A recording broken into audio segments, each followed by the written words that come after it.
welcome folks to our October voting meeting of the board. If you all please join me in the pledge of allegiance. I pledge allegiance to the flag of the United States of America and to the republic for which it stands, one nation, under God, indivisible, with liberty and justice for all.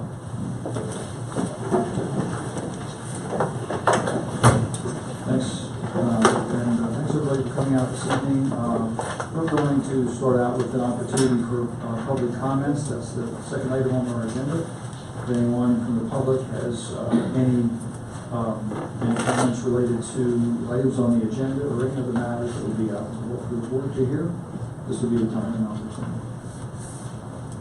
Seeing none, we will move on to our building program report. And this evening we have Mr. Rick Wegman, who will be giving us a report on our transportation program. Mr. Wegman, it's all yours. Okay, thank you. Over the summer, we purchased 4 new school buses, 377 passenger, which are all on Exeter routes this year.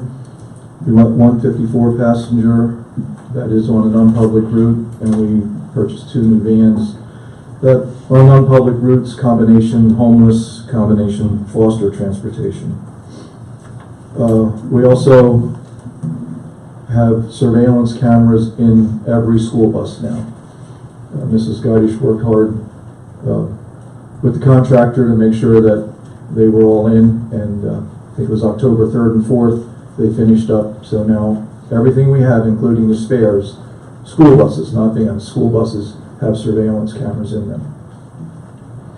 The large buses have 3 cameras, the smaller buses we have 2 in.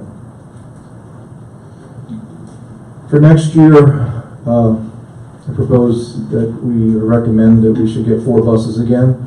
We're getting a little bit behind on our average age of buses, which affects our reimbursement rate. So I would like to get 77 passengers again, another 54 passenger, and our wheelchair buses are starting to get age on them also, so one that I want to replace is a wheelchair bus.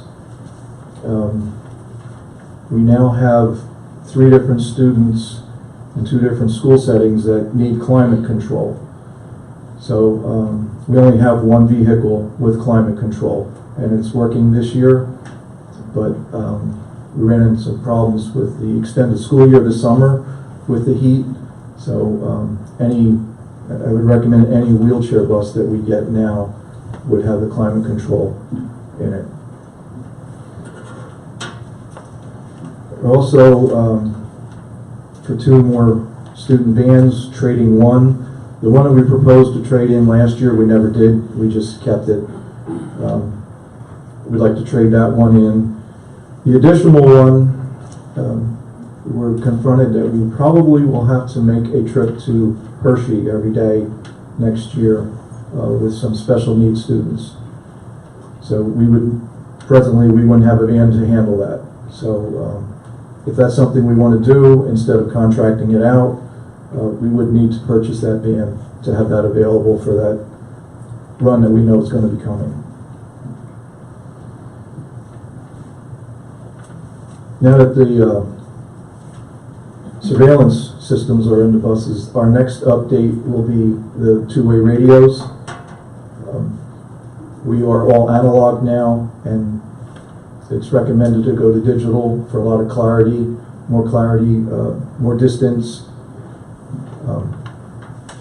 It's not something that has to be done right away, but it is something that we will have to do.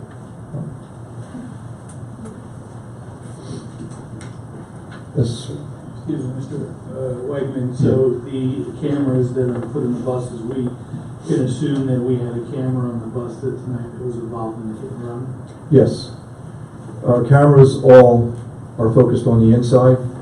We don't have one on the stop sign on the outside. We can see the vehicle, but the license plate is fuzzy because you're actually looking, it's through the window that you're actually seeing it. But my assistant Ben Bernhardt is working with the police to give them the footage we have, and hopefully they can enhance it and find out that license number. Anything can help, so Yeah. that's great. Were there any questions on the request for buses next year? No, I just had a question. With surveillance, is there any audio? Do they have audio? Yes. Also, do you, on all the buses? Yes. Yeah, every system is audio also. Okay, then the information that I supplied to you, the fleet information, that has all the transportation vehicles. They are sorted by capacity and year. So you can see what's grouped together as far as vans, wheelchair buses, our 54s, the couple 72 passengers that we have. And then the 77, 78, and 84s. I also gave you mileage information of all the mileage that the buses traveled last year. It was very similar to the year before, within a couple hundred miles.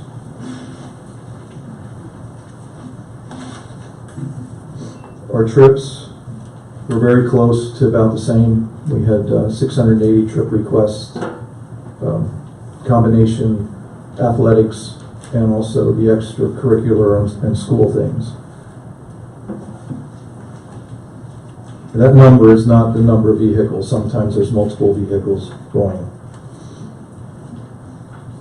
Next, I supplied to you the student information. I gave you the sheet, the tally sheet that I used to complete the state report for our reimbursement. And the second page is how I derive those numbers, from the different routes that we use, the different rosters. The big change, or not a big change, but from the previous year, we had fewer non-publics than the 16-17 school year, but quite a bit more homeless. Did anyone have any questions on any of those numbers?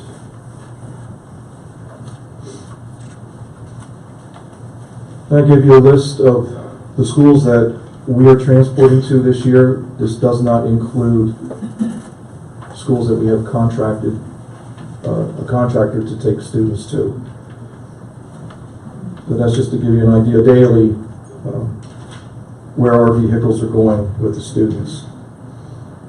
And then lastly, I have all our routes listed, who is driving the route, the bus number that's assigned to it. The rating is what they get paid. It's an hourly rate. All our routes are rated. We don't have a clock that people punch in and out. So the routes are rated. Since I printed this, we have had a resignation.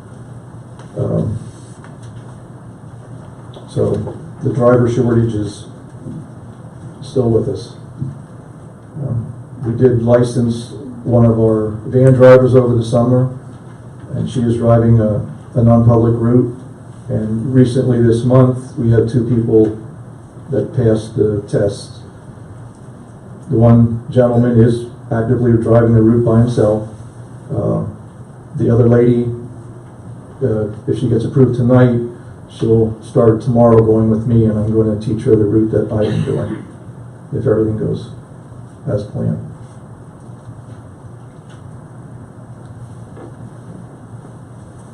So, anyone have any questions?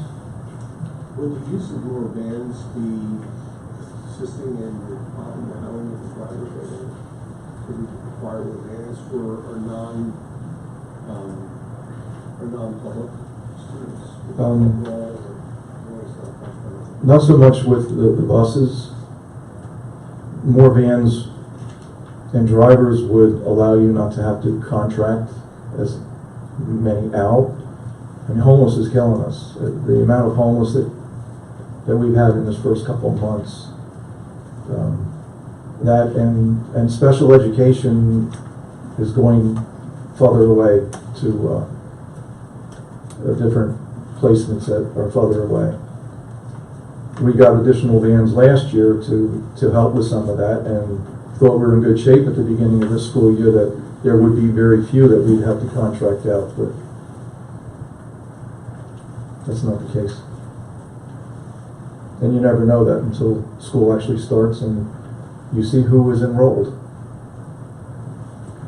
So, Mr. Woodman, how many buses are contracted out against? I'm not exactly sure with vans. Presently, there are no buses contracted out.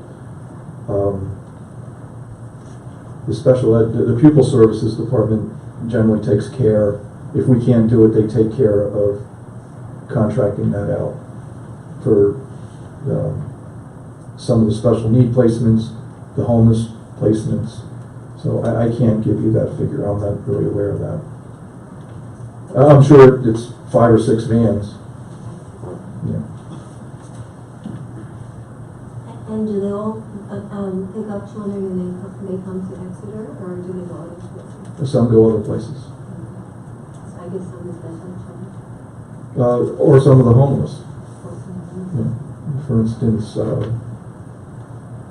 well, I guess the ones that are in Lancaster are actually coming to Exeter, but I think there were some. There are some students that are in other schools, but their homeless residence right now is in Exeter. So then you have to get them to their home school. But we share the cost between the two districts. We would be responsible for 50% and the other district would pay 50%. So where do you drop off the homeless person? Shelter? Is that what No. There's some that are shelters, but usually it's a residence. If they're doubling up, living with grandparents, the definition of the law is not what you or I would picture as a homeless person. It's not like a refrigerator box and things. No. Mr. Wegman, you said you have no clock for punching in and out. What's the reason for that? This is stuff we have never had that. Because a time clock is a great tool for reining in spending. And that's something that, if that wants to be pursued, that can be pursued, but I think that would also have to be a contract time. I'm not positive on that, but. I can see the purpose exactly what you're doing there. I mean, if you have a specific route, it's similar to when you have a mechanic and you have a side job. You know, replacing X part is going to take 1 hour. If it takes 1 hour and 10 minutes, it's still a 1 hour job. If it takes 50 minutes, still it's a 1 hour job. I mean, if today the driver's going down the road and there's absolutely no traffic, they can have a very leisurely drive. If tomorrow they're going out and there's a broken down vehicle, another broken down vehicle, and now they're 15 minutes delayed, then we have to look into, are they starting to exceed time? Are they starting to get to that point where we're looking at benefits because they're getting closer to a 30-hour limit? I think this puts a much more manageable situation together. I think it's traditionally how we run it, correct? Yes. I'd also like to see people get paid for their time. And if they're running into consistent delays, they should get paid for that time. Consistent delay now. Tomorrow they're sitting down in the soccer field waiting for the route to start. I mean, it goes day by day, I would imagine. I mean, just the way the process works. There are adjustments made if something takes longer than we anticipated, or if there's something horrendous that happened one day, that person will be compensated. They just have to tell me how much extra time they put in. Mr. Whitman, I had a question about ridership. You know, we have a certain number of students assigned to the bus. I'm just wondering, do you keep record of, or are you required to report or keep record of the number of students who actually ride that bus on a regular basis or on a daily basis? How does that work? We take the load count at the beginning of the year for the first 3-4 days. Other than that, the only thing is if it is too full. Generally, your elementaries in Rifton are really consistent. It's your secondary that will fluctuate. The beginning of the year, much fuller than the end of the year as students get their driver's license and start driving to school. So, but on a daily basis, no. Now, we have who's assigned to the, when we do the 8-month average, I will print out who's assigned to the bus and count the numbers because they'll want the highest that's used. So I have to keep track of withdrawals. So if somebody is withdrawn, then they can't be counted. Do you have a general sense of ridership? I mean, let's, of the 100% of the students who are assigned the buses, what percent actually end up riding those buses, throughout the year? Or, again, probably changes by grade level, I suppose. Yeah, it does, because your elementaries, other than childcare, some might not use it because they're using a child facility that's outside of our district or outside their attendance area. But for the most part, they use the buses. The senior high school is where you get the fluctuation. And then too, there's parents, even at the junior senior high, well, they'll drop off in the morning, but those students will take home in the afternoon. Another question about just student behavior on buses. I mean, do you run into situations where there are buses that are out of control, where you feel like things are working fairly well? And how much interaction does the driver have with, let's say, the building principal when there are behavior issues? We use a bus conduct form, and now with the video to back up things. I mean, the principals are on it right away. Different areas, the behavior is worse. The route that I've been driving all last year, part of the year before, and this year, nobody wants it. So It's just because the the students. elementary students. Yeah. Is it more elementary where the behavior seems to emerge? Is it No. with certain runs typically, historically, have been more challenging? Yeah, different areas, Areas. which will bleed over into the Rifton and sometimes even junior, senior high. Okay, thank you. So, if you do have a disruptive student that is constantly being disrupted, is there any consequences to that, or must they ride the bus, or how do you handle that? Well, that's entirely up to the school principal. They administer discipline, and if it's detention, eating lunch with the principal, not having recess, or they'll put them off the bus. There's been students on the bus that I drive that have been put off already this year. So then their parents must Yes. come to school? And is that forever, or do no, it's usually one day at a time. one day at a time? Yeah. Unless it's something, your secondary, if you have a fight on the bus in the secondary level, well, that's a whole different ballgame. The other thing that the principals have to always consider too is if there's a special ed ID, because then you are limited on the days that you can put them off the bus if they don't come to school those days. So, and there's also students who it's in their best interest to be in school. The parents won't bring them, so they always try to do what's in the best interest of the student. But there are some times you just have to put them off. They have a tough job. Yeah. Did you say parents won't bring them? Yeah. Oh, sure, that happens. Not a lot, but there are some instances. They might not have any transportation.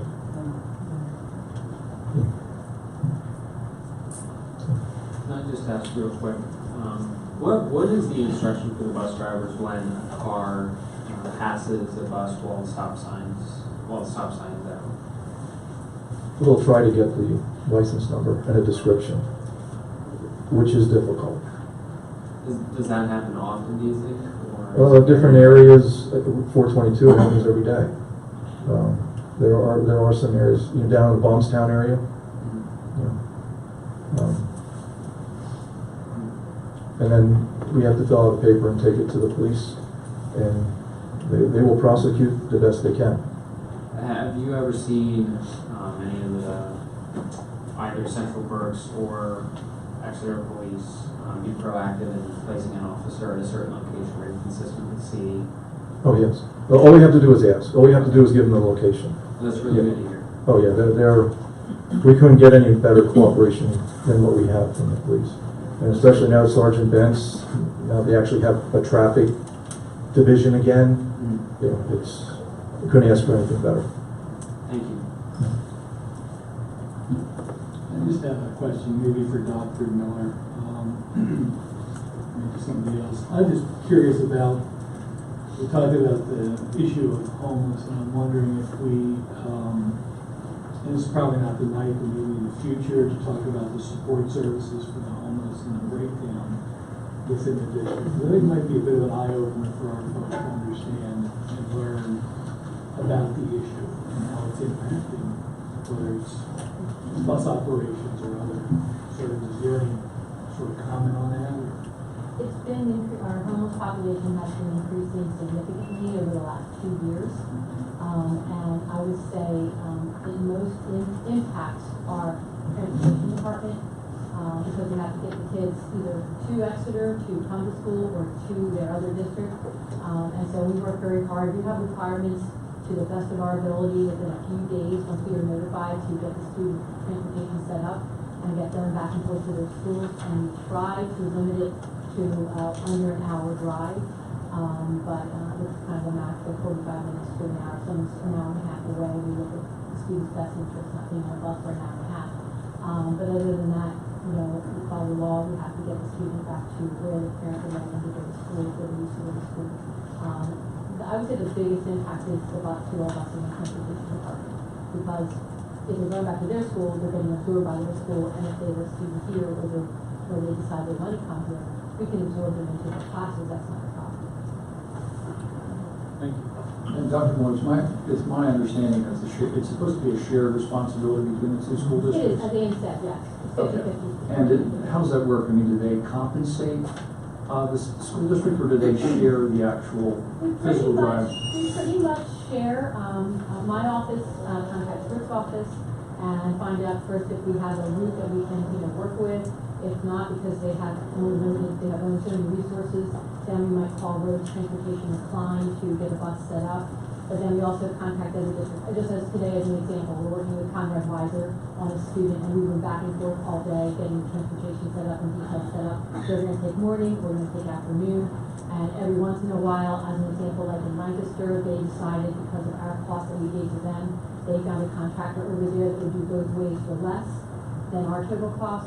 So they're going to coordinate all that and send us half of them. So it's case by case, but more often than not, we split it with the school district, the transportation routes. Great, thank you.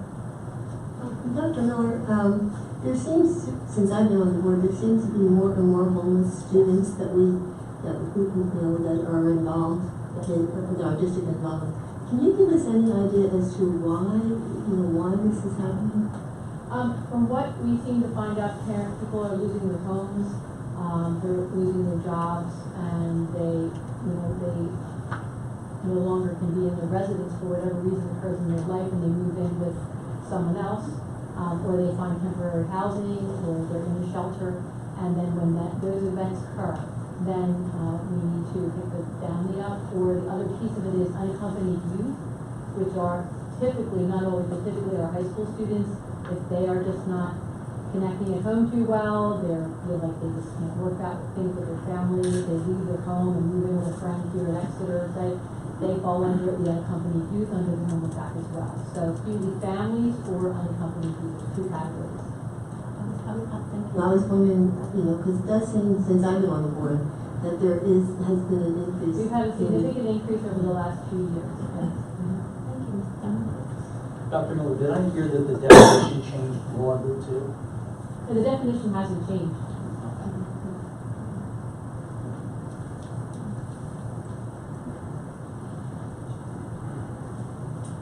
I just had one other item. I just wonder if you could introduce Ben. I think most of our board doesn't know or hasn't met Ben yet, but I know he works in your office. Oh, yeah, Ben Bernhardt, is new assistant, very knowledgeable, is much more up to date with the new technology than I am. Everything positive, so. Good. Very good for us. That's it. Great. Very good for me. Meet Ben last night, the transportation committee meeting last night, and welcome you to the school district. Okay, Okay. thanks very much. Oh, you're welcome. Thanks, Michelle. So, Rick, just for what it's worth, the Reading Eagle has this story out right now, which I just forwarded to the board. That's a pretty darn good picture from the boss of the vehicle. The plate's obscured, but you have no problem figuring out the kind of a vehicle. So, hopefully it helps.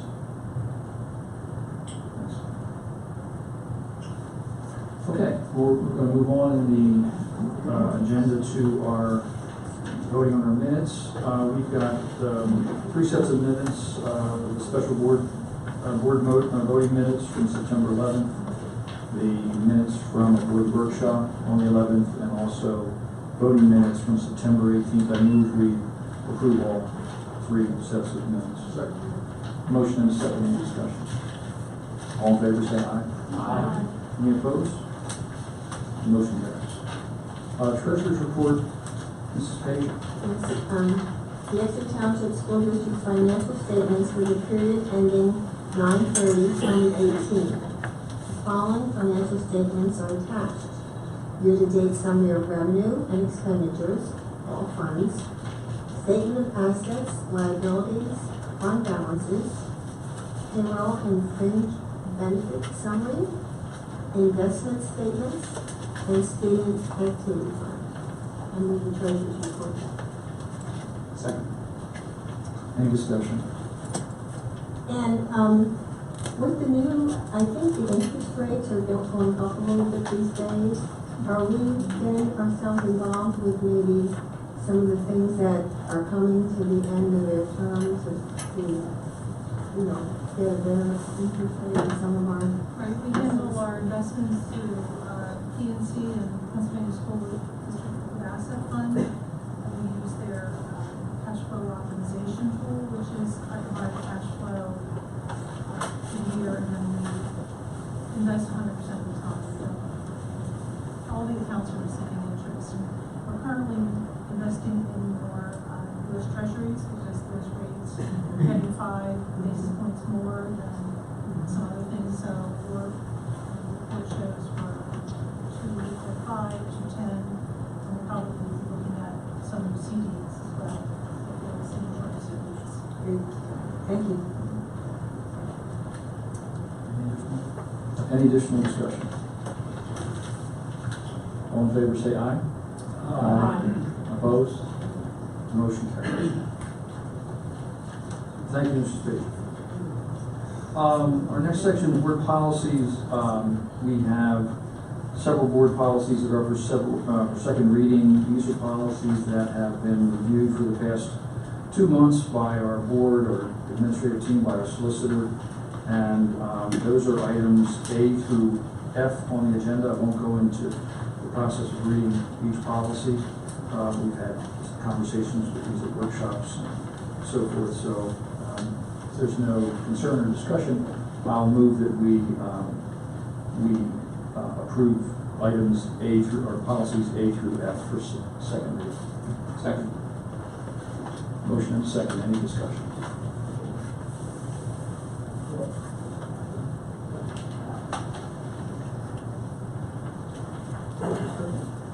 Is there something? Yeah, can we maybe take F out, vote separately? Sure. So, the motion will be changed to A through D. Any discussion? Okay, all in favor of approving policies A through E for second reading, please say aye. Aye. Any opposed? The motion carries. Okay. we're going to consider policy F, which is physical examination for second reading. And I know that we move that one forward as well. I'd like to know if we could bring this all to involve the fact that the Exeter Township School District will be compensating employees at a set rate for that, or will have a specific provider they can go to for this if they choose to provide, have another person that they will put on the cost. We discussed this at a workshop, and I thought that we'd ask Mrs. Scottish to take a look at what the consequences might be. I don't know if you had a chance to do that yet, you know, in terms of what the potential costs to the district would be associated with that amendment. Christine, provided me with the number of new hires that we had last year, and it was 54. We currently pay CG6 for physicals providers $65, and TB tests are about $35. So the number that was thrown out at the workshop meeting of 5,400, 5,000 is fairly accurate. There's probably pretty different scenarios if we would move ahead with this. Someone probably goes to a doctor, but we would work something out to limit it to what our exposure. Shouldn't something like this be negotiated with the different groups that we have? No? This is prior to actually hiring these people. We'd be providing their payment for their, so they wouldn't be in the union at this point. Well, I have to be against this motion. I don't think that there's any. What? No, it's just a consideration, Oh, just a discussion. oh, it's just a discussion. Discussion. Oh, well then my discussion is that I think, I've never heard any cry from anyone that was, going to, apply to the Exeter, school board for a position, even, would even suggest that, through the administration, do they pay for the physical. I don't know, has that ever happened? Did you know about that? I would think so. So, I would think that when we're looking at taxes and we're trying to hold the budget, I would think that this board, who seems to be very much in that vein, would not support something like this. You know, Pat, someone who continually tells me it's difficult to get teachers, and we want to make sure we have the most qualified individuals here. I would think we would have the least restrictive ways of making sure someone gets inside our door who we want.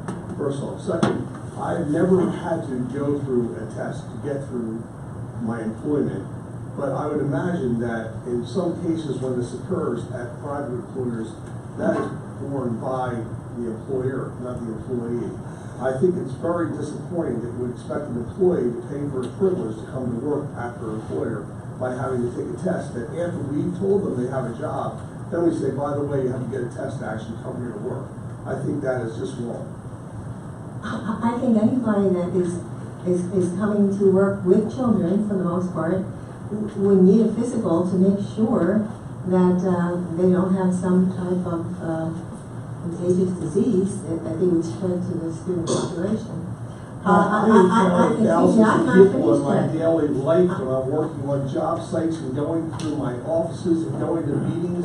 I'm just exposed to, I could be just as much of a carrier as a teacher could. So I don't think that that's really a really sound argument. Well, you know what, students are more susceptible to guessing around than adults, I think. And so I don't agree with your scenario here. But the physical we're looking for is not going to be something that's going to be outlandish for anything that's going to be communicable. If a communicable disease happens, it's going to be something where it's the next scarlet fever. We're not going to be able to test for that. That's something that's going to occur. It's not going to be because someone walked in the door for a job tomorrow. Well, you know, everyone's trying to keep the budget down, and I've never heard an employee say, I won't come to this district because I have to go get a physical. We would like to be different than average Joe. Oh, excuse me, come on. I'm serious. This seems silly to me to actually ask an employee to actually pay for a test to come to work for you. Well, you know what, did we ever talk to any of the other school districts, do they require a test for examination of health? It's And required by do law. they I'm pay gonna flip for that it? and say Do what I- they pay for it, do the district all I pay didn't for have it? the opportunity to. Well, Maybe then we should why don't table I this ask, until next I'd like month. to ask Mr. I would Topina, like if he to is table his this. employer, if he's I would going like to to get that table this test. and there's no discussion after if you table. No, I'm not tabling anything. At this point, I like to ask. I asked for table, I didn't say you asked for table, I asked for table, and when you asked for table, we can go, We can vote on yes or whether to no. table it, you can't get a tabling automatically. That's what I just said, I want to vote on table, I want to table this, because we don't have enough information. I'll second that. So we have a motion and a second for tabling, would you? You So can't, now, you I'll wait for can't, you the can't do so that. this is, so now we have discussion. I just think that it would be better to table this. I agree with Jim, I agree with Jerry, and we talked about this last week. I think that we could get more information. I don't think that would be a huge burden of cost, but I think we also need to defend ourselves against some liability with saying there's a cap to the amount that we'd be reimbursing, that we wouldn't pay for somebody else's doctor if it's not an identified doctor within the areas, things like that. I'm not suggesting that has to be what it is, but I think that there's some language that needs to be developed here that's specific to what the board desires, and I think that tabling it would probably be the best option. And even if we did amend it, I think because you changed it substantially, in effect, we have to wait another month to vote on it again It would anyways. revert back to first reading, yeah. So I think just tabling it is probably the best option, and that way we don't have to disagree in public. So if we're going to table it though, what exactly are we going to look to come back with, so that when we come back, we know this is the. Well, I think one of the things we haven't had a chance to do is, and we have all of our policies or proposed policies reviewed by our solicitor. You know, obviously it's something that, you know, needs further consideration by our administrative team. And maybe some more context or background information would be helpful, as well as, you know, how frequent this is as a practice throughout Pennsylvania. But, I mean, I think those are some of the pieces of information that would be helpful, in addition to actually articulating some very specific language that we want to include into the policy as a proposed change. And then we vote on it, and if we have opposition to that change, then that will come out in the vote. You know, the policy as it currently stands is not problematic. So if we don't change it, you know, immediately, it's not going to be a problem for us. We'll continue to require, as we always have, you know, physicals for new employees. So right now, any further discussion on this? Jim, I think we understand your proposed language. You've explained it. I think what we need to do is to kind of get that down in writing. So maybe you could help us out a little bit in terms of maybe just submitting the specific pros. Look on A comment. One of the things that we heard was that we have a teacher shortage or difficulty getting teachers, and that was connected to physicals, and I don't think that's accurate. No, I didn't mean, no, what I was saying was, Well, what you would let give her another finish barrier speaking. to getting an employee at our school district? That was what I was saying. Yeah, I don't, is that a barrier though? Because Anytime you have to take money out of your back pocket, there's it's other not a healthy reasons. thing. There's other reasons why it's difficult to get teachers in certain areas, and I don't think that's. No, it's not no reason, but it's another nail in the We coffin. also ask teachers to pay for clearances, you know, criminal background checks. That So should be these are changed then- too.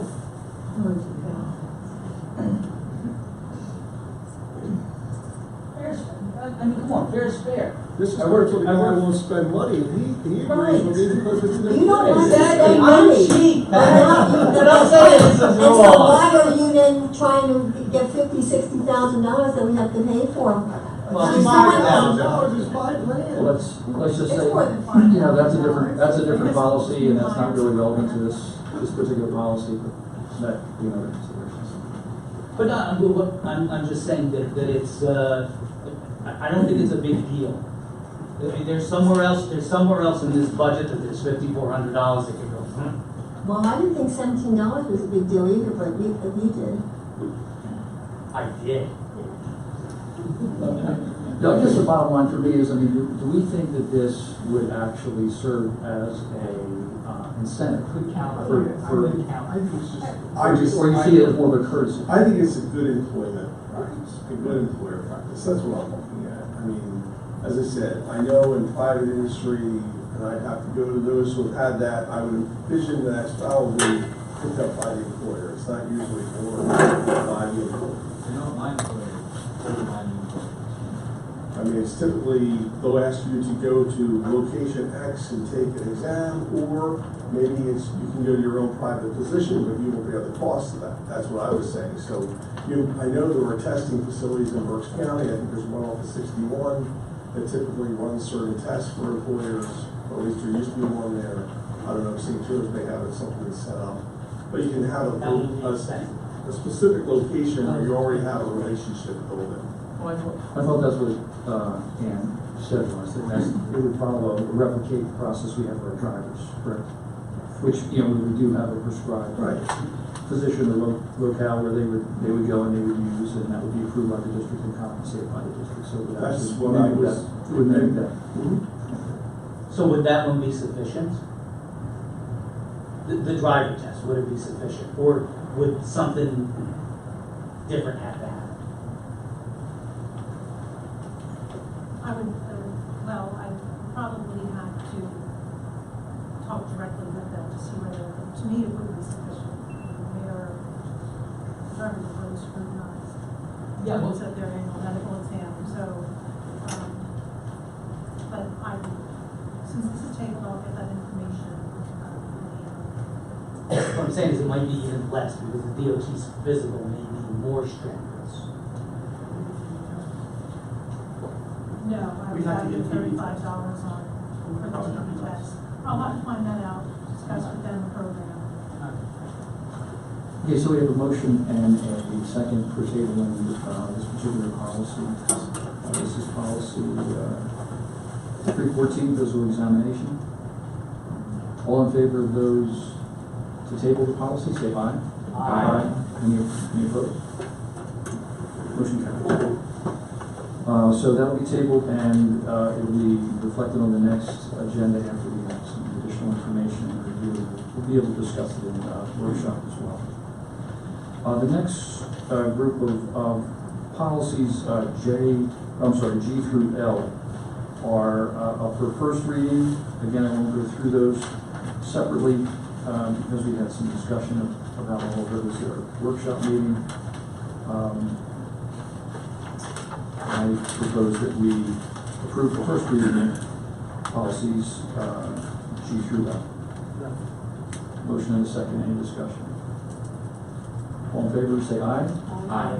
Any opposed? The motion carries.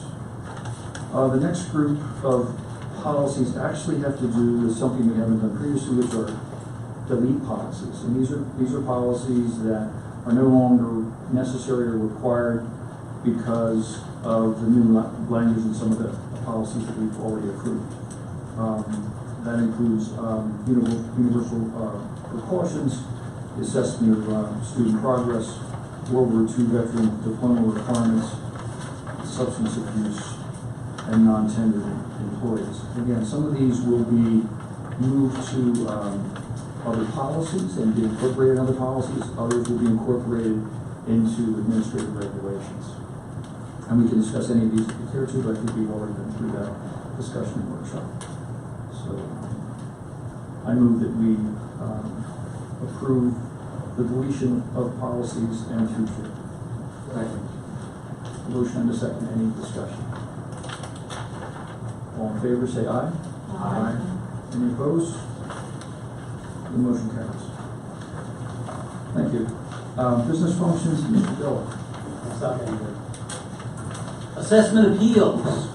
It is recommended the Board of School Directors direct the administration to pursue assessment appeals about which it becomes aware, which have a county assessment implied fair market value, which may be different from the actual fair market value by at least $365,000 regardless of the property type and use.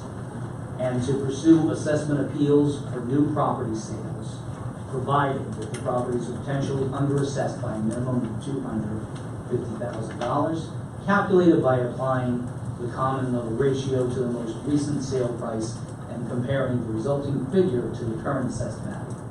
This resolution shall remain in full force and effect until further resolution by the Board of School Directors. In consideration of the PA Supreme Court decision of Valley Forge Towers versus Montgomery County Board of Assessment Appeals, July 2017, the district should establish an appropriate process for reviewing potentially under-assessed properties whose tax assessments the district made. The school district decides to file tax assessment appeals, it is required to consider all property types, i.e. commercial, multifamily, industrial, and residential. A monetary threshold has been established that will generate sufficient revenue to justify the cost of the appeal and provide additional tax revenue within 2 years of successful appeal. Second. The motion and a second, any discussion? And do you want to put a couple of figures like we did in last night, business functions? To explain like the second paragraph on that. Figures in terms of, well. Recouping. Okay, based upon a difference in assessed value of $250,000, if you apply our tax rate to that, you're coming up with an amount that you, well, let me start by saying that an appeal would cost, a larger appeal, anywhere from $12,000 to $14,000 for appraisal fees, legal fees. So $250,000 threshold on the tax rate, we'd be able to recoup those costs within the second year and then provide additional tax revenue. So really, the goal here, number one, is you have to have a methodology. You cannot choose. You have to look at all property types. Number two is you don't want to incur a lot of costs. It has to be worth your while. You don't want to set the threshold too low where you're incurring a lot to go through this process, but you're not adding a lot of additional revenue. You also don't want the threshold too low where you are appealing too many properties. Because that's not viewed favorably by the courts. So the goal here was to come up with a reasonable threshold where there will be a reasonable amount of revenue and really identify properties that are grossly underassessed. But I look at all properties. So I looked back at the last 2 years of data, and there's not a lot, but been able to identify a cross-section, not just specific. And that's due to the ruling mentioned, because Yes. the court ruled that what? They were going after specifics. They were going after apartment complexes only. So it cannot be, it has to be universally applied. So is it just, apartment complexes,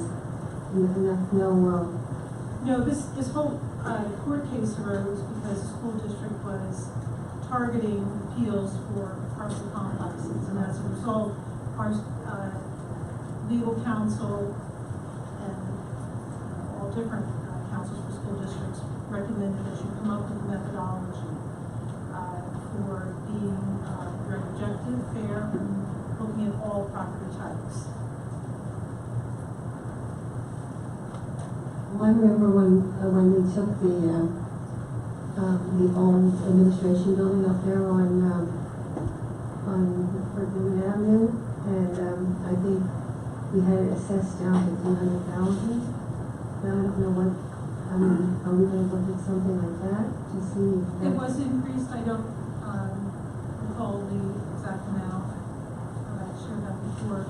That property was reassessed for, there was an interim for the improvements. The county assessment office went out and they increased the assessed value. But this, by not looking at all types of properties, we would violate the uniformity clause. Okay. Any additional discussion? All in favor, say aye. Aye. Opposed? The motion carries. TransFinder software contract. It's recommended the Board of School Directors authorizes district administration to accept the TransFinder software contract and software license agreement for a bus routing and scheduling system, pending solicitor review. Year one cost is $14,740. Year two cost will be $41,900. Any discussion? Yeah. Did somebody else want to go? I think you You're said okay. We're spending $14,000 on software. We used to have software, routing software that cost $5,000 a year.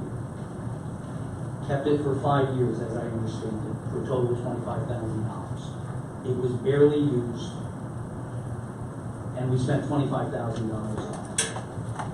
What guarantee do we have that if we approve this money, this is going to be Ben Bernmark, is trained in this software, and we will provide all the support that he needs to mirror the routes, and he can hit the ground running, and we'll provide the necessary support, freeing up time for him to mirror the routes that Rick has in his database and putting it into TransFinder. And I don't know if Joe's still here or not, but this software is a much better application for developing routes. The mapping is a lot better. Joe, can you add anything to that? It's just a much more current, it utilizes the more current mapping technologies than the old system did. And again, it really comes down to use.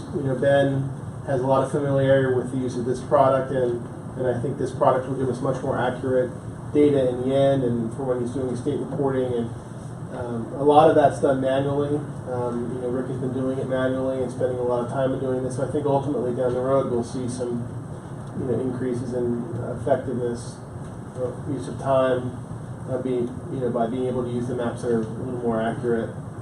I'm not saying they're more accurate than Rick. I'm just saying that they're more accurate than the last piece of software we were using, which was not necessarily map driven, but it was more of a visual database. So this is a much more current model for routing our buses and locating our kids on the map and doing the routing. My second comment would be, the Transportation Committee is not done with its study. We haven't made any recommendations as to which way transportation is going. This software may be worthless to us. Regardless of who is providing the transportation, we would still be responsible for providing the routing, and so I think that's correct, right, Rick? Yeah. Even if you decide to go contractor, you want to tell the contractor what you want them to do. You want to design the routes the most efficient way you can, and you give them to this is what we want you to do. So you still have to develop the routes. Put the students to them, make sure the load counts are right. You're still responsible for the state report. And that comes out of the software. Yeah. It generates it automatically? It collects the data. As long as you have to input the data. But yes, it will calculate state report. Isn't it a function of just linking it to Skyward or whatever that is, and it'll just transfer everything over and There's a push and pull of data between Skyward and software. And those districts in Berks County that are using the software product are using TransFinder. Any further discussion? All in favor say aye. Aye. Opposed? Motion carries. security improvements at the high school. It's recommended the Board of School Directors approve the following security improvements which were identified as part of the PA State Police Risk and Vulnerability Assessment of the high school. They're listed there. District has submitted a grant application of $25,000 as part of Act 44 of 2018. The School Safety and Security Grant Program to pay for the expenses above from the RBAT at the senior high school. Motion and a second, any discussion? Hunter? I saw the metal detector wand in there, and I was just kind of curious about the application of that, because it wasn't so long ago that I was in high school, and I know that they limited it to less entrances, where the high school administration limited the number of entrances at the high school. My thought would just be that if you would ever bring out the metal detector wand, it would be because you have some idea that somebody may have something that they're not supposed to. I guess at that point, I'm just curious as to why a search isn't conducted versus the metal detector wand.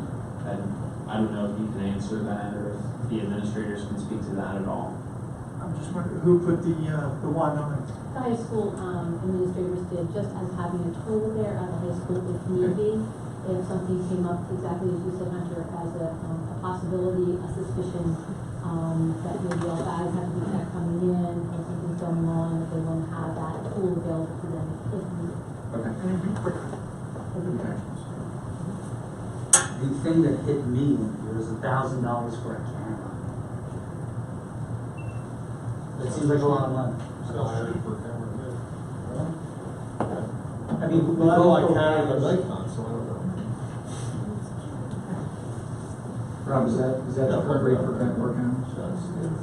What's your? It is the full installation. It's cabling, and it is a remote area, so getting the cabling to the loading dock. That's an area. Oh, that's part of the cost? Yeah, all the cabling and everything is included. That's a totally installed price. That makes sense. What does color code cleaning of hallways do? Do we paint each hallway, or is there a certain designation, like one stripe per location, or how's that work? Each hallway would have a color band painted on it as a very easy way for anyone, if there's an emergency going on and you had to direct someone, like kids or teachers or whatever, I'm in the green hallway, or the shooter is or the emergency is in the orange hallway. Because I don't know how much you've been in high school, probably a lot, but as a newbie here a couple of years ago, it takes a long time to figure out the high school because of all the different wings and everything, and it can cause confusion. And so it's a way to help limit confusion in a very emergency situation. I've been so lost in a high school, I would see the whole rainbow and not find the exit. There you go. Any additional discussion? I just have two questions. It says that the district has submitted the grant, so I remember part of the conversations that were pretty much guaranteed $25,000, so we're reasonably certain that this is funded for that grant. Okay. Second question I had was more regarding the Act 44 regulation itself, and just wondering, Sue, on that role and how you're doing so far in Coming meeting along. some of those requirements. You had if I recall our conversation, we had another proposal due on October 12th. Was that this proposal? This was part of it. There was Part A and Part B. Part A was this section, which was more or less each district was going to get $25,000 if we met the criteria as far as the board approving the recommendation. The other part was a much more in-depth proposal that we provided for a multi-tier mental health support program K-12 throughout the district for a two-year time frame. And that one is, competitive. That's competitive. What was the cost associated with that, that? 300? 1,800-ish, yeah. Do they approve that grant? Do they approve that possibly in part or in whole? Would they say, we're not going to give you 300, but we'll give you 150 or we'll give you 100? They didn't indicate. It seems to be kind of gray. They even talked about in the grant proposal, they may send it back to us with more information, and I don't know, that seems to be up in the air. It doesn't appear as if the $25,000 looks like we're going to get rather immediately. That other part of the grant, it could be months until they actually grant and let us know who got what. And on that part of the grant, is there a district match that's required? No. Okay, so it's strictly no requirement that the district outlay any salaries. No requirement. Any additional discussion? All in favor, say aye. Aye. Opposed? Motion carries. Property tax refund, it's recommended that the Board of School Directors approve the property tax refund in the amount of $3,030.66 to Zachary D. and Janelle L. Elmsworth with exemption granted by the Department of Military and Veterans Affairs for RE school taxes due 7/1/18, paid 8/23/18. Secondly, it is recommended the Board of School Directors approve the property tax refund in the amount of $7,924.21 to Adalberto and Adrian Blanco for an exemption granted on taxes due 7/1/18, paid 8/20. Second. Motion and a second. Any discussion? All in favor, say aye. Aye. Opposed? We have one opposed. Motion carries. Budget transfers, recommended the Board of School Directors approve budget transfers in the amount of $351,052. Second. Yes. The motion and a second. Any discussion? All in favor, say aye. Aye. Opposed? Motion carries. Exeter Community Education Foundation and Exeter Alumni Association fundraiser. It's recommended the Board of School Directors authorizes the Exeter Community Education Foundation and the Exeter Alumni Association to conduct a joint fundraiser. Sell bricks and benches to staff and community members. It will be personalized and installed around the Eagle statue located at the senior high school. The motion and a second. Any discussion? We heard about this at Facilities Committee last week. I wanted to vote on it then. What a great idea. I think the only mistake that they're making is that they're limited. I think they should go out to the street and up to the parking lot. That's phase two. That's phase two. Somebody has to sell them, Jerry. Jerry, it sounds like you're about to purchase a lot of bricks. Yeah, can we have that right now? No, for you. Yeah, right. Right. I'm looking to the future. I think you have a whole cube in your future. It'd be cool to have the whole, patio. The Jerry Memorial, Jerry. No. Sorry, Terry, but no. So No, name it that, I'm good. I want to name the administration building after myself, so. You have to die usually before you can. Oh, no, thank you for that.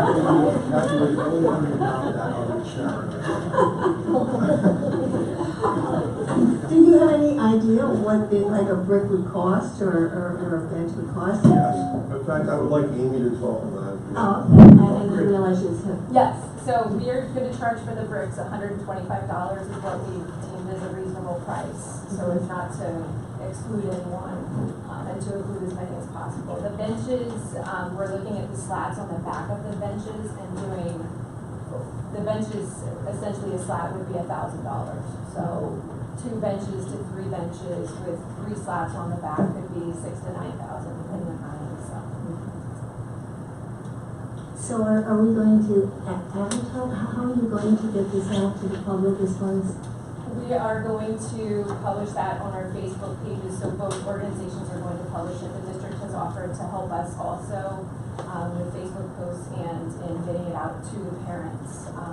So the Alumni Association has the group of all of the graduates. Then we also have the staff and faculty, which they've offered to help us with that as well. So our original goal is to sell 210 bricks, and I think that's very reasonable for the first phase of this. Now when we get to phase 25, we'll be really profitable. So. I think that's a great idea, and I'm sure there will be a lot of alumni who might want to have a brick for Exeter, and also someone maybe that had passed away in memory of them. Yes, okay, thank you. Any additional discussion? All in favor, say aye. Aye. Any opposed? Motion carries. Advertising for sealed bids. It is recommended the Board of School Directors authorize administration to advertise for sealed bids for a used box truck to be used to transport the Exeter Township School District's marching band instruments. The purchase will be funded by a general fund appropriation of $18,000 and donations from ECPF and the Exeter Music Association. Second. The motion and the second, any discussion? Yes. I don't think it was that long ago, or maybe I'm just getting older, time's going quicker. And we didn't purchase a new truck for them. And I think at that point it was sponsored by a one-camp company that's probably was located on 422. I'm just giving them the name of it this time. But did it wear out that quickly, or what did I miss here? It's. It wasn't a new truck. Okay, well, It I was thought a used okay. truck. It broke down in Springfield about a year or two ago, I remember. Well, So it wasn't a new truck that we got? No. Okay, I thought that was a new truck. Yeah. Any additional discussion? All in favor, say aye. Aye. Opposed? The motion carries. Thanks, Mr. Gill. And we're going to move on to Personnel Committee with Mr. Jupin. Personnel Committee, it's recommended the Board of School Directors approves or ratifies the following resignations, and I don't think I'm going to know. Jerry Gellett from the school board. Second. All right. Any discussion? I'm afraid to ask. Okay. All in favor, say aye. Aye. Opposed? Motion carries. It is recommended that the Board of School Directors approves or ratifies the following appointments: certificated staff, support staff, extracurricular staff, certificated substitutes, guest teachers, and support substitutes. I ask that we, segregate, the institute. Can we vote on that separately? I think it's what you Separate. So remove items, guest teachers in this section.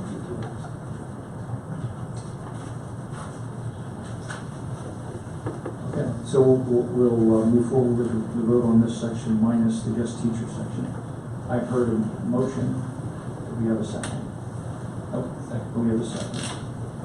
All in favor, say aye. I just want to jump in. I'm very excited to see an Exeter grad being moved into a position, Nathan Patton. So very exciting when we see somebody who's gone through the district that comes back as a teacher. So I'm thrilled with that. He did a nice job. I did good. He's at Temple. Temple. I didn't get into the whole Big Five thing, I'm sorry. Any additional discussion? I was going to say the exact same thing. I was going to say it too, but I thought it would have been worse if I said it. Why would you think that? No reason. All in favor, say aye. Aye. Opposed? Motion carries. So let's pick up the guest teacher item. Mike, did you want to renew that? Sure. It is recommended the Board of School Directors approves or ratifies the following appointments of guest teachers. Second. Any discussion? All in favor, say aye. Aye. Opposed? One opposed? Motion carries. Change of status. It's recommended that the board, we did support substitutes, right? Yes. It is recommended the Board of School Directors approves or ratifies the following requests for the change of status: support staff. And that's it. Any discussion?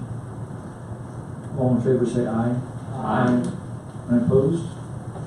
The motion carries.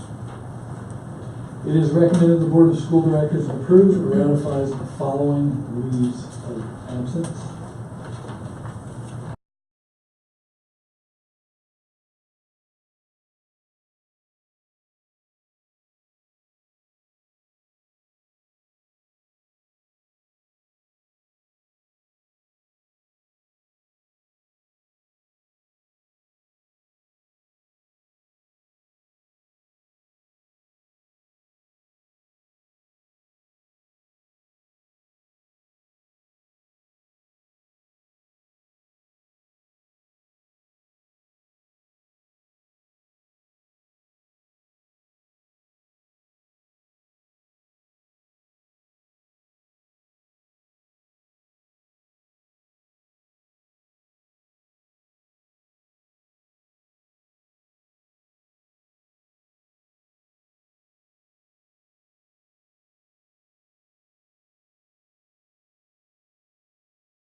Now, was the bump that Wilson and Reading did, which went under, was that for the former employees or for anyone? That's for anyone.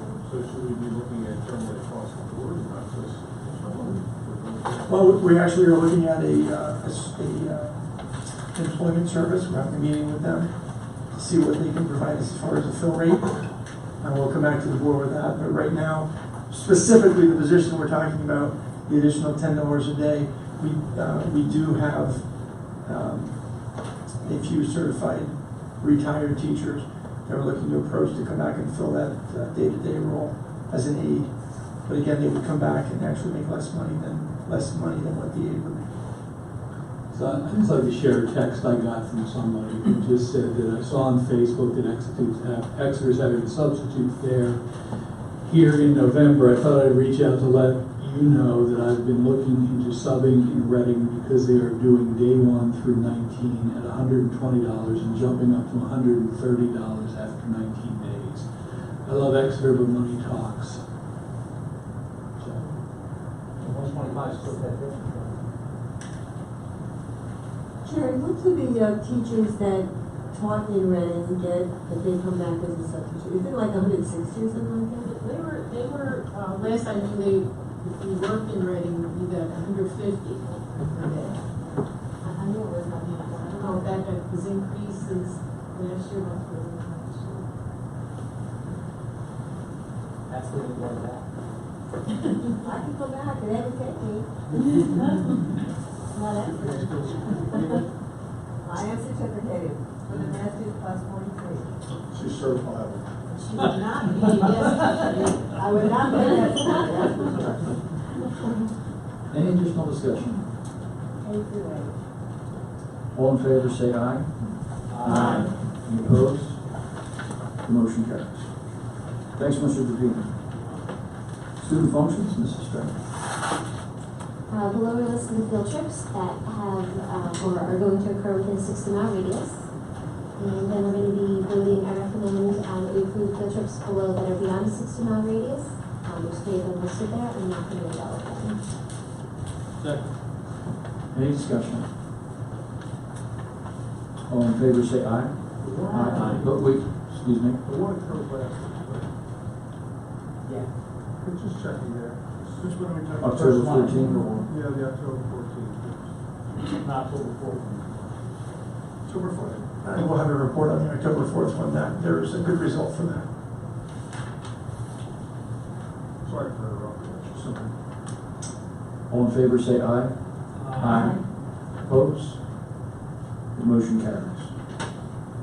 It is recommended that the Board of School Directors approves an affiliation agreement between Kutztown University and the Exeter Township School District for Exeter to provide experiential learning for Kutztown education students.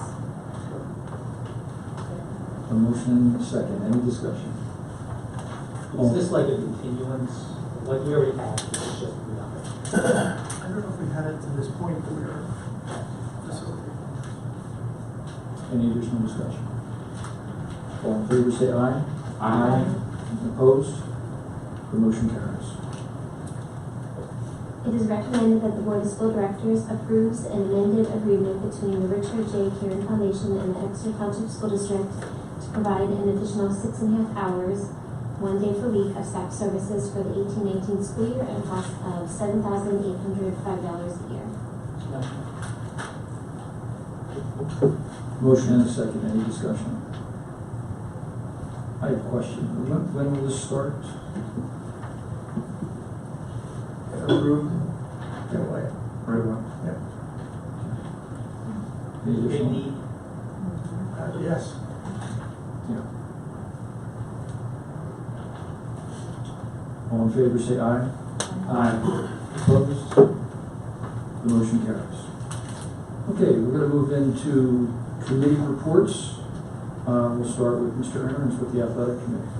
So I'm gonna read from a couple of Tom's notes about some of the success that our teams have been having. Field hockey team beat, you guessed it, Wilson, in overtime 1-0. They advanced to the county final tomorrow night at Governor Mifflin against Holy Valley at 7 p.m. We're currently 19-1. We're ranked 4th in the district that we compete in, which is District 3, and that tournament for the District 3 championship will start next week.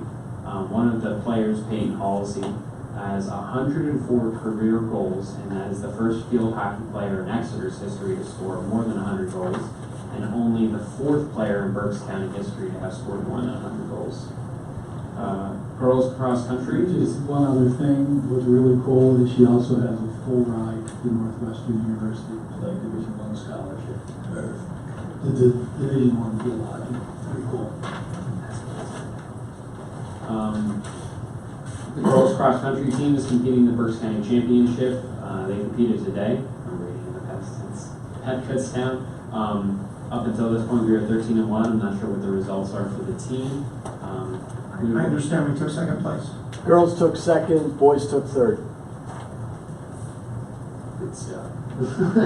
That's awesome. How does that factor into how many competitions they won versus lost?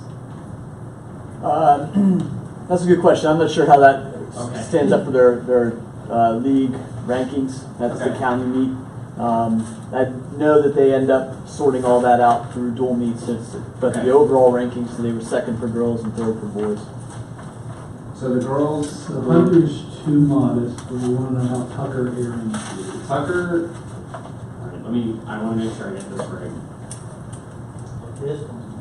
So my little brother was one of the people who was running for the boys today, and he got 22nd with a time of 17 minutes and 42 seconds. So he can run faster than I can. He's also bigger than you, so. Thanks, Mike. You can still headlock them. So we won the sales invitational early this season for the girls. They will be competing next week in the District 3 race. Boys cross country, much the same. Their ranking or their win-to-loss ratio was 11-4. They'll be competing in districts again next week, and as Mr. Campbell said, they had third out of all the teams that were competing at Kutztown today. Alex Seelig won the BCIAA Individual Championship for golf for the second straight year. He finished second in the District 3 tournament. He also qualified for the regional tournament for the third straight year, which was yesterday. And he qualified for the PIAA state tournament for the third year in a row, which will be next week at Penn State. He is the most successful golfer in Exeter's history. Football, we're currently 5-3. We beat Twin Valley this past Friday at our homecoming game, and we're playing Governor Mifflin on. That was a disaster. Not for us. I want to be first with them. Yeah. We're playing Governor Mifflin this Friday for the senior night, and the District 3 tournament will start on November 2nd. Mr. Campbell, do you know if that's a home game or an away game? That would depend on the seating. That would depend, We okay. should do that. We should do that. For football. And 5A. Well, there will be a football game on the 2nd of November, and we're really hoping that it's at our stadium. Is that definite? Is that our stadium? No, that we're gonna be in. Yeah. Oh, yeah. Girls volleyball, they are undefeated. They play Daniel Boone tonight. I don't know if the game is finished. Somebody seems to have it in more than I do. So Mike's going to check on that for us. The Berks County playoffs for the girls volleyball team will be this Saturday at Wyomissing. We're ranked second in the county, second in the district, and the district tournament starts next week. Girls soccer is 13-5 overall. We qualified for the District 3 tournament, which will be happening next week. Boys water polo is going to have their senior night game against Hazelton tomorrow. They recently beat Governor Mifflin, who I'm guessing is the #1 competition in the county. Is that number Wilson over here? They never beat Mifflin. It was the first time they ever beat Mifflin. It was really a great game. We need a pool. Did I just say that? Can we see that in the paper? I think it's cruel, the horses that they kill. More polo.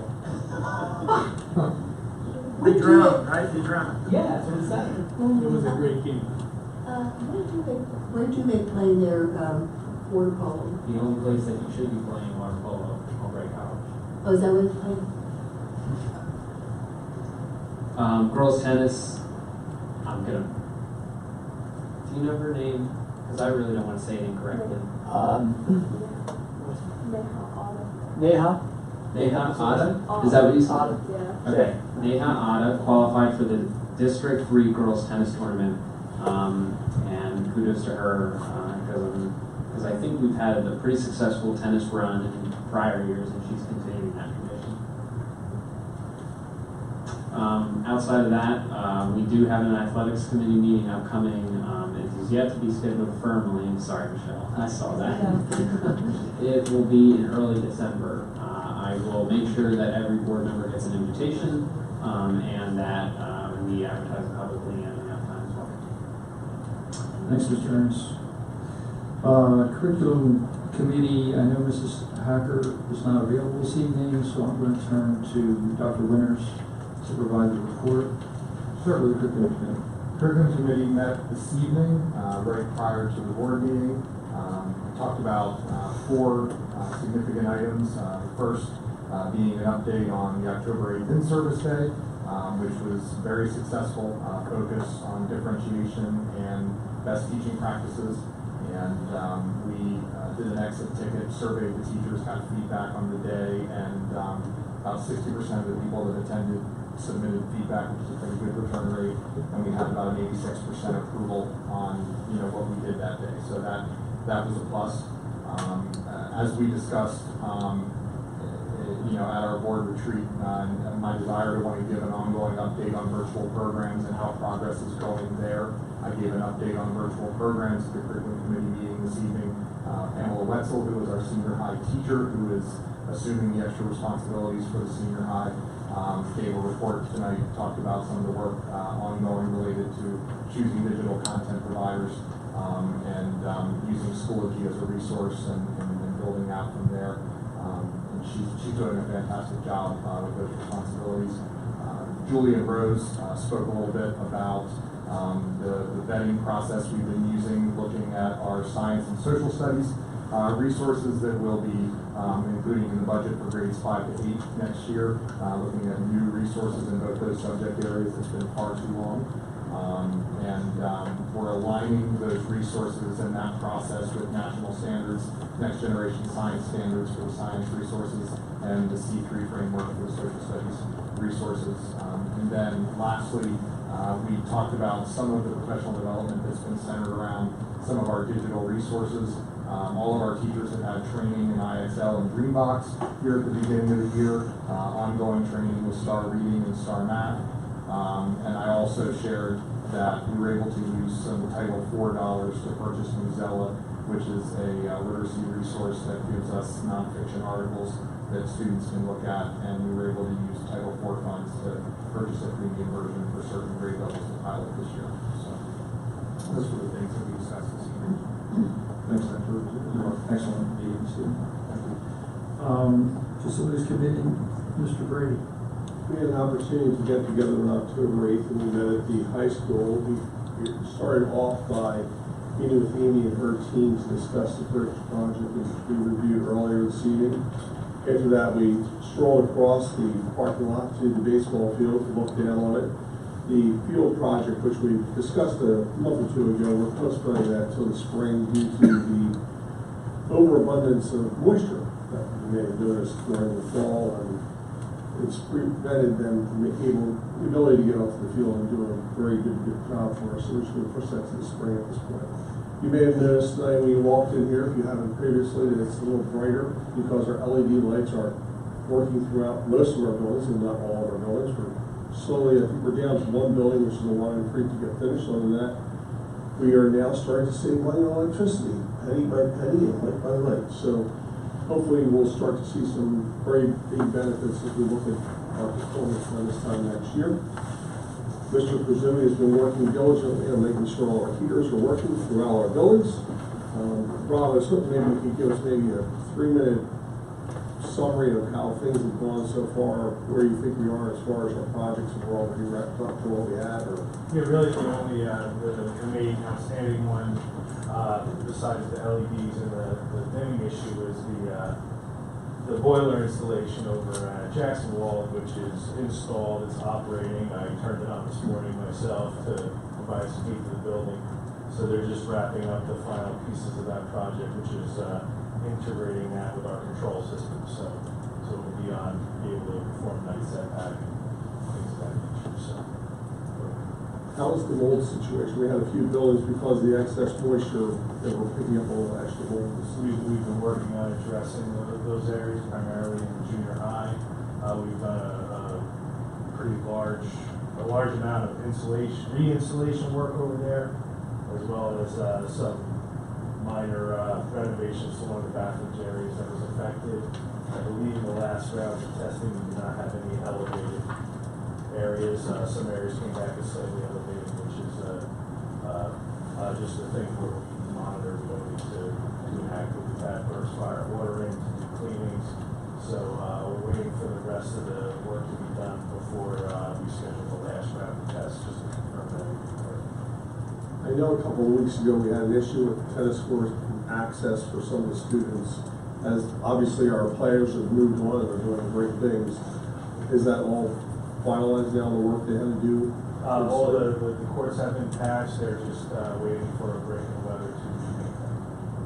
Thank you. And that's what Just a question, I forgot to ask this when we talked about security improvements. Is there a timeline for the improvements on those items? Once they're approved now, we would go. Yeah, I mean, all the stuff that's on my plate, those are all hard numbers. Those are all proposals I received from contractors. So once I get the green light, I can get all that stuff going. You have a green light because it's been approved.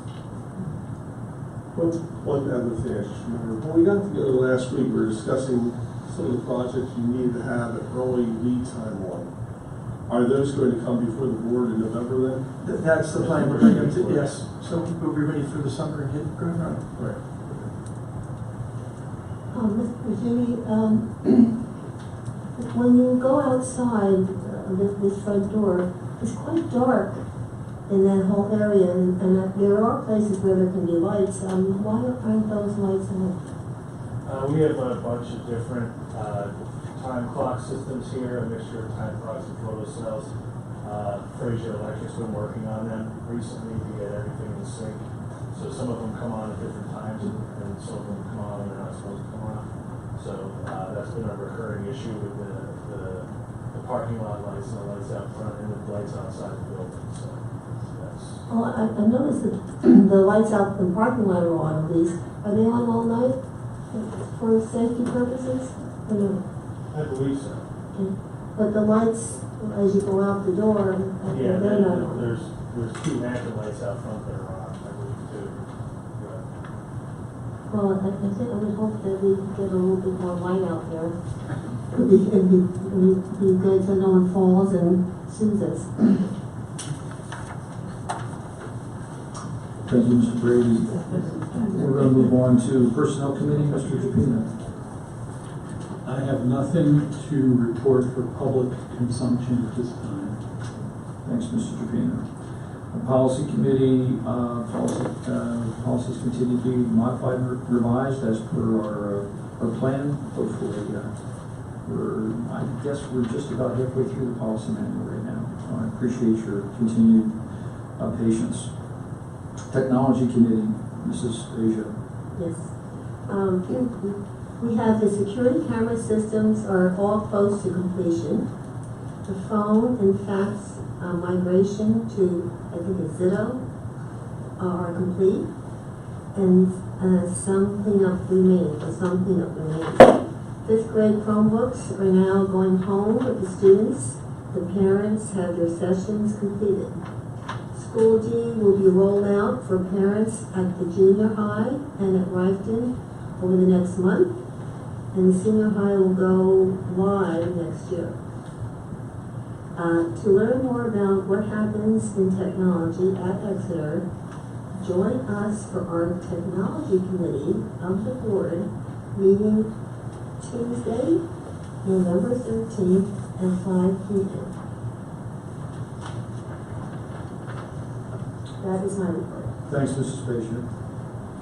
Ed Foundation, Mrs. Hackers, is that you, Mrs. Beck? Okay, thank you. Yeah, I was kind of excited when Amy was here, thinking I wouldn't have to do this, but she snuck out, so she sent me something. She said that the ECF would like to thank the Exeter Township School District, Administration, Facilities Committee, and School Board for their consideration of the BRIC Project fundraiser that was proposed tonight. She also wanted to remind everyone, in case they haven't heard, that on October 27th from 2 to 6 p.m., ECF is hosting a pre-Halloween Harry Potter themed Wizards and Wands STEM fundraising event at Jacksonville in conjunction with Dr. Petros. I'm sorry to say this, but I don't know anything about Harry Potter, so I hope I don't mess up any of these names here. Students attending this event will have a chance to make a mandrake, wand, broomstick, and or a bath bomb for a small fee. Dr. Petro has a fun, no left turn obstacle course set up, as well as street magicians, a roving violin player, Harry Potter Jeopardy style trivia by Dr. Beth Greatson, and ECF will be selling the ever popular Harry Potter butterbeer, as well as have Harry Potter treats for sale. We hope that this hands-on event emphasizes the excitement of STEM and everyone's love of Harry Potter. And if you want to sign up, you can go to ECF's Facebook page or the online link for more information. Nice job, thanks, Mrs. Beck. Berkshire Tech Center Joint Operating Committee, Dr. McClendon. We met on September 26th last month. I just want to say I'm glad that we all had an opportunity to have a meeting there and to be able to see a couple of programs. It was unfortunate that between the dinner and having a meeting, we didn't really get to see much. When we meet monthly, we tour one program. And we get to talk to students and teachers and, go visit the area and learn a lot about what they do there. At this meeting, we had students and a teacher from the medical health professions. And I wasn't really familiar with that. I don't know if you all are, but that's a program. It's a program for seniors. They apply in their junior year, and they have a partnership with Tower Health. They do job shadowing and learn about medical careers, and with Penn State. And they're able to take a chemistry class in the fall and a physiology class in the spring. They can earn up to 8 college credits in this program in their senior year. So one of the things we voted on was to expand that program. They can only take 20 students before, either an AM or PM, I'm not sure which one. And they had to turn away students. They had so many students. So we voted to expand that to have an AM and a PM session. So now they'll be able to take 40 instead of 20. And we had students that really spoke highly. Some students were currently in the program. We also had a graduate. I think she went on to get her master's degree and is enrolled in a PhD program. And she was one of the students. But that's the program that was expanded.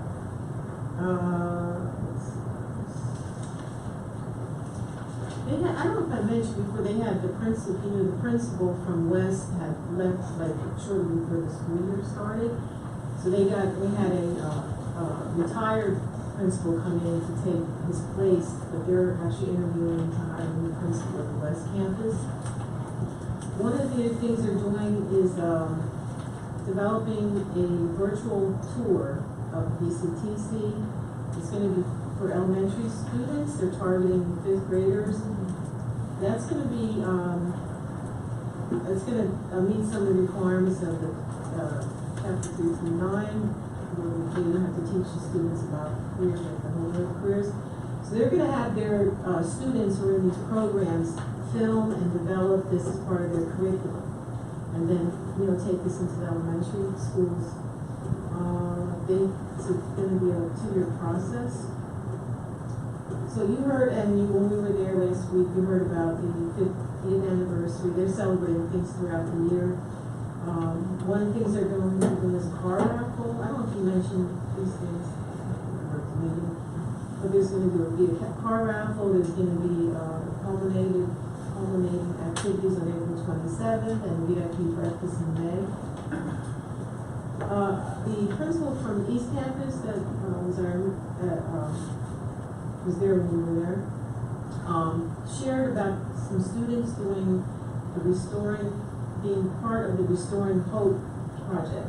So I was not familiar with that either, I don't know if you are, but in this, I see there's an article in this newspaper that we have here, highlighting one of the families where they go in and, fix up the houses for these individuals or families.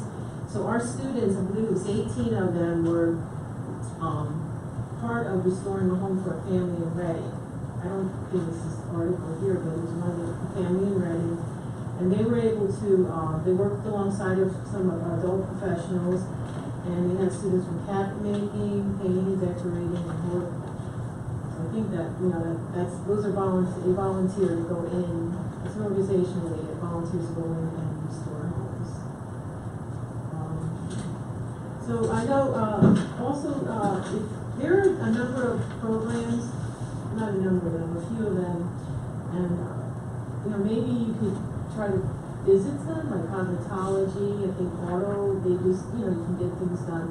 Like, maybe we could try to, visit it on our own, or, support some of the programs. I know Mrs. Pija is planning to go get beautiful over there one day. Mike, let's go get our nails done. They have other, you get a haircut. They cut men's hair. Do that. Right, and they get pedicures and manicures. They do? Yeah, sure. Yeah, the GQ men do. Oh, I'm good. I'm good. Try it, you might find it. If you want any information on any of that, I'll try to get that for you. I kind of gave out the cosmetology list last year, I'll give that again. Do you think that Dr. Kraft would be able to do that during the day? Did he what? That he'd be able to do that during the day? He's not necessarily in those buildings, because he runs 2 buildings, so he has some appointments, but the principal certainly can do it. To do a tour, or a visit. Because I have a holiday coming up, and I'm trying to be able to do sometime. What days are holiday? When I was running for the school board, I got like a 3-hour-long tour. So yes, they will plan. You'll get time, Right. And then you get to see the students, meet the students, hear about their goals, and just like you heard about the culinary because we were They don't there. have the song in my mind. You meet the students, what are the plans for after they graduate, and so it's really nice. Thank you. Thanks, Sharon, appreciate it. So- Dr. Hember. We both, when we went on that tour last week, he and I were both looking at the floor in the cosmetology room. There was not a hair on the floor, nothing out of place. It's really. The whole building is like. Yeah, the whole Yes, it building was. is immaculate. But I mean, that's a place that could really get picked up, as could the horticulture. Not a spectacular place.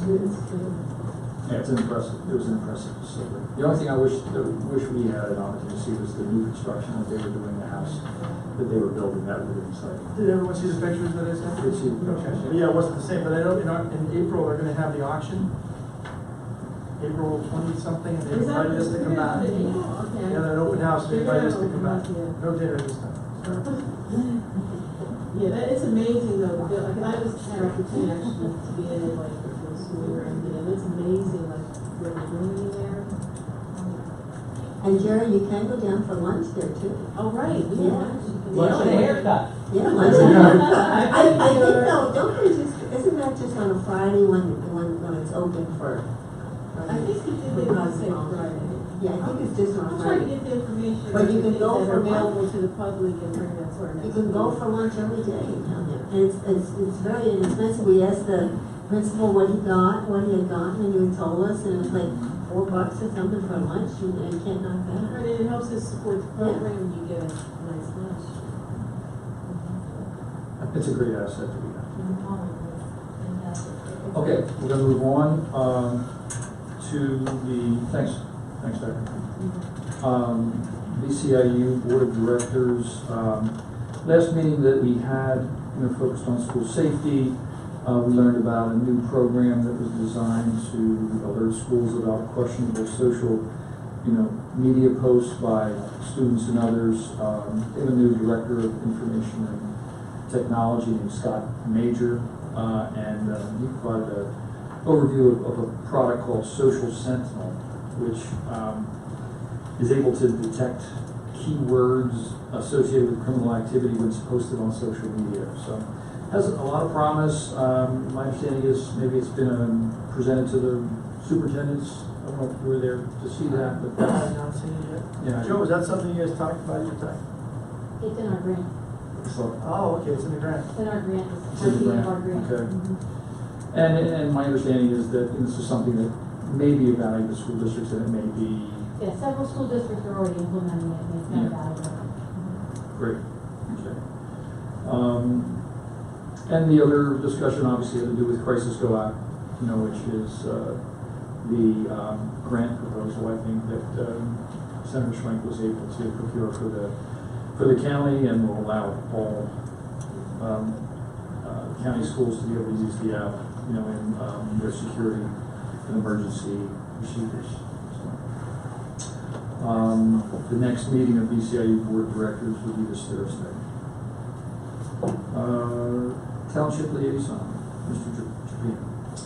Yes, I have a meeting scheduled with Lisa Vanderline for this Friday, and I am looking for folks who might have any items for my agenda with her. So if there is anything from the district or the board that they'd like me to bring up with Lisa, I'd be happy to do that. Thanks, Mr. Japino. Legislative Liaison, Mr. Gello. I have a report. Dr. Phillips helped me out. He's been funneling some information. So I picked one of the items that he sent to me, and that was SB and H1095, which changes graduation requirements away from just the standardized test and allows other things to be used instead of. The House passed it, the Senate passed it, and it's sitting on the governor's desk waiting for signature. After all that stuff I sent you, that's all you have. I'm a busy man, dude. I think you just got a date. I think that's plenty for this evening. Wow. Thanks, Mr. Gello, for that report. We're going to move on to payment requests, Mrs. Paige. We have a total list of payments from the general fund of $1,382,905.15, and from the capital reserve of $16,820.12, and nothing from the capital projects fund. So I move that we pay our bills here. Any discussion? All in favor, say aye. Aye. Opposed? Motion carries. Before we move into the superintendent's report, I just want to report on the transportation committee. Our ad hoc committee met last evening. We invited in contractors from the area, the local area, and we were delighted to see representatives from New Roads and Klein bus companies. And our intention was to learn as much as we could about contracting. And, we looked at contracting in virtually every aspect, how it applies to, districts when staff is transferred over from the school district to the contractor, what we do about facilities, what we do about buses, how we handle routes, how do we coordinate with the school district, what's an RFP, what's in the RFP. It was an excellent exchange. They were very courteous and very very helpful in the process. I want to thank Ann for setting that up. Rick, thanks for your staff being there as well. And we had several bus drivers who were in attendance and had plenty of questions. They're very committed. I think one of the spokespersons said, they really appreciate working for the school district and really are I think they're very anxious about the decision that we're soon to make in terms of how we handle transportation in the district. And our timeline is beginning of January to try to craft a decision regarding how we want to move forward. We still have some work to do in regard to examining options associated with the use of propane fuels and propane-powered vehicles. We also have some additional discussions that we want to have with the township regarding the current facility that we have and some improvements that might be a consideration.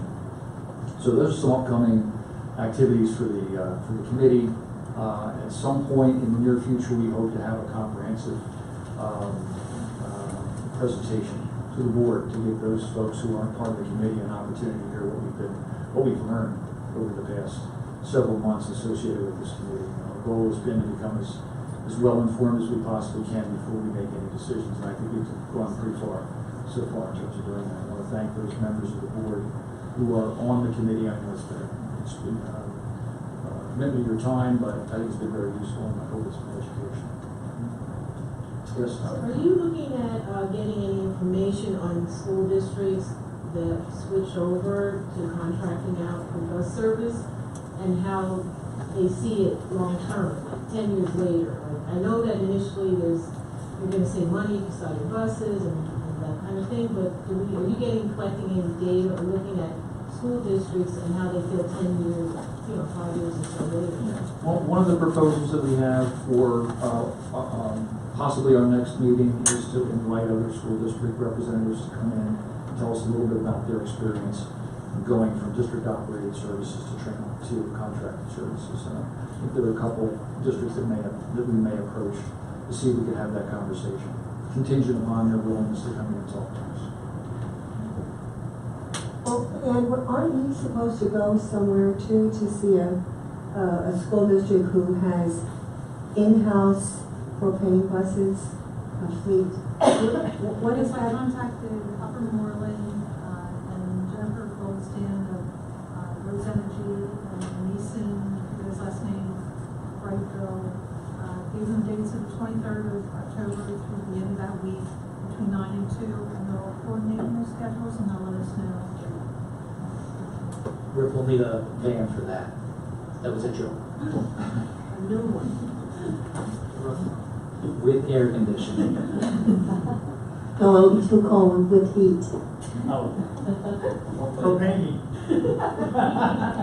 So that's all for my report. I'm going to turn it over to Dr. Phillips. I'm sorry. The question regarding the township issue with bus facilities, is that something that, does anybody want to come with Lisa to have that discussion, or is that? I think that would be an opportunity to try and get some direction on what we need to do. That might be a start. I mean, I think, we wanted to have, I guess, more informed conversation with someone in the coast, area, so that we would be somewhat sure that if we embark on some of the proposed modification of the facility, we're not going to run up against the brick wall. When are you going to have your meeting? Friday? This Friday? Yeah, I can't take everybody, I'll take one person. Well, I can't go. Well, I would love to go, but work me up.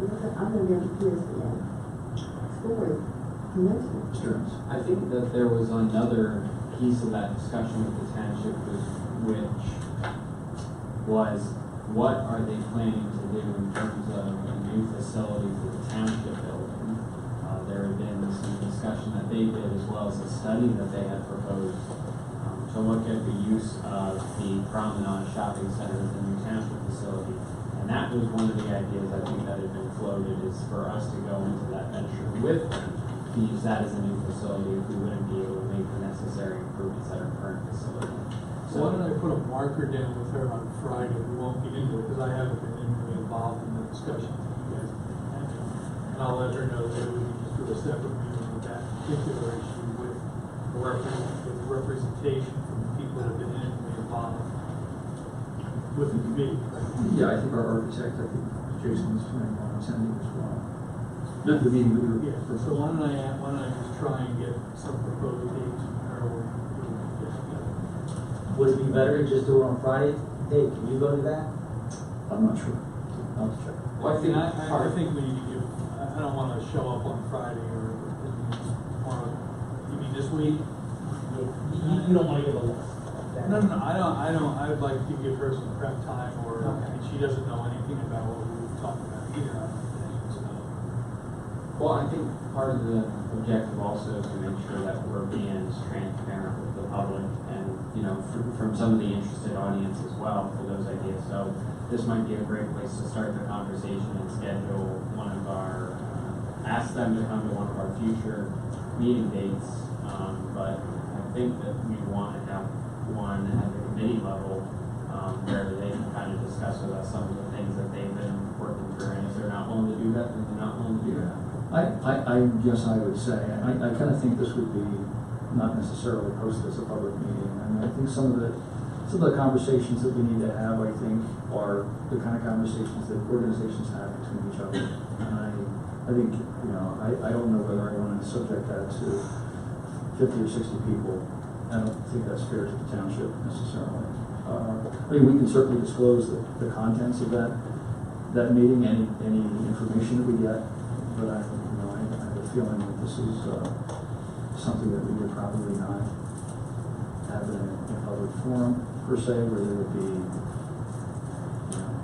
a crowd of public members there. Just to clarify, you're saying that you wouldn't want this to be the transportation committee at one of our Monday night meetings, for example, right in this discussion. Right. I mean, I think the outcome of those discussions can be discussed at a public meeting. But I mean, this was a meeting that we're trying to organize with, you know, with our representatives from the district and the township, just to kind of clarify some very specific information relative to the singular proposal that we have currently on the table for the facility.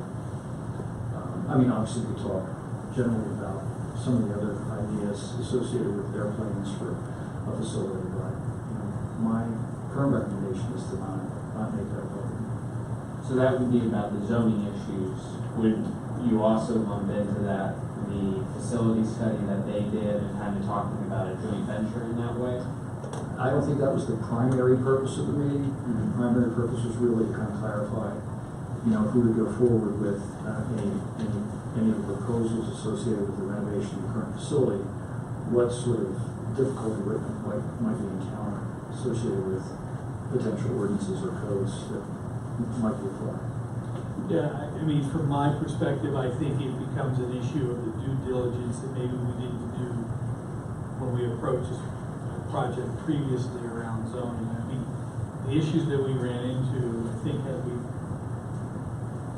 don't think we should have run into them had we gone through that process ahead of time. I mean, I think we shouldn't have gone into,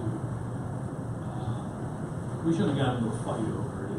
We got into a fight over it because I don't think we did our homework. So I think what we're saying now is, this is, to Dave's point, we're not ready to have a discussion publicly because they don't know anything about what we want to do, and we're not completely up to speed on what they want to do, and I wouldn't want to subject us to some public conversation when we're both trying to figure out what we want and what we need to do at this point. We might go to that meeting and they might say, look, we're going in a totally different direction than you guys are, so you go on your way and we'll go on ours. So I think that's primarily what we're trying to do before we go further. Right. So David, the idea of adding potentially another meeting, do we have to think about kicking this into a higher gear? Well, I think we didn't really want to rush things through, but we do have a sort of self-induced timeline. So we have may as well say it's November. Yeah. The next meeting we're anticipating sometime in November. Yeah, we decided that last time. Is that a public meeting? Those are public meetings. Yeah. No, I mean, I recall the last board meeting, I thought we talked about, the meeting that you held this week, was that the one that you thought a lot of people were going to show up for? Yeah, so that was Monday's meeting. Yeah, it was about contract.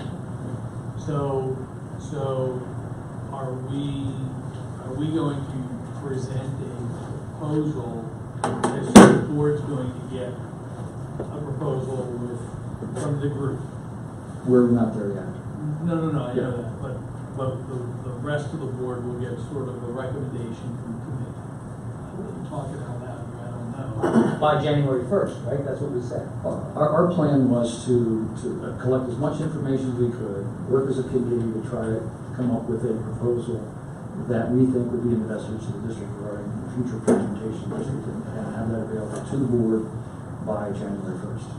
Steve, I thought we were doing more of a summary and just a conclusion of where we are currently. I don't know if we're going to come up with a specific recommendation per se. I think we're going to be able to show the positive and negative of all actions or non-actions that we could take, and then present that to the board so we can then discuss as a group where we're going. I think when we're talking about the eventual movement one way or another with the transportation, I think it's more of a committee as a whole. I think we're more of the information gathering than the recommendation group.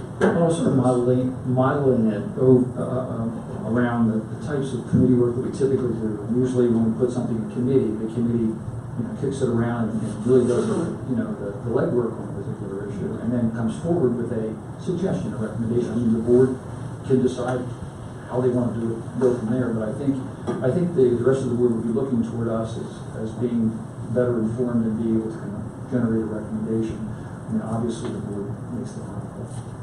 So where would the public discussion be in the process? Every one of our meetings, other than one, has been open to the public. But again, as we, past history teaches us that people don't pay attention to the issue up until an action is taken. And I think that if that's our approach, then we need to start socializing that we're going to be making a recommendation so that people do pay attention. I just, I know it has a tendency to bring out people who are either for or against, but I do think that we need to, at least to the extent that we can be, as transparent as possible to let people know. Up to this point. I think the people who have the greatest concern, like to be quite honest, are the bus drivers. Well, I mean, I They've would, been here. but we also have 4,000 kids in the district. A good percentage who rely on bus transportation, and families and moms and dads have an affinity for the bus service. And I just think that we're by presuming that they should be paying attention, but they're not, may make a decision that we're just going to have to further justify or whatever at some point if we don't try to, elevate the dialogue with the community around the issue. Well, again, all the options are still on the table. So No, this is not a. No, I know we haven't made a decision, but it seems to me like we're saying, well, they're not paying attention, everything's been public, nobody has showed up, so we're just gonna move on.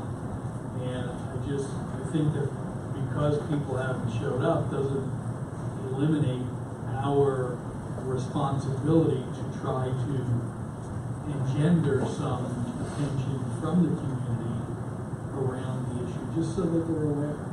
Well, is it possible we have a forum that can just give a brief summary that, maybe for 3 to 5 minutes, that as a board we've been evaluating our current busing situation. We've to date looked at X, Y, and Z.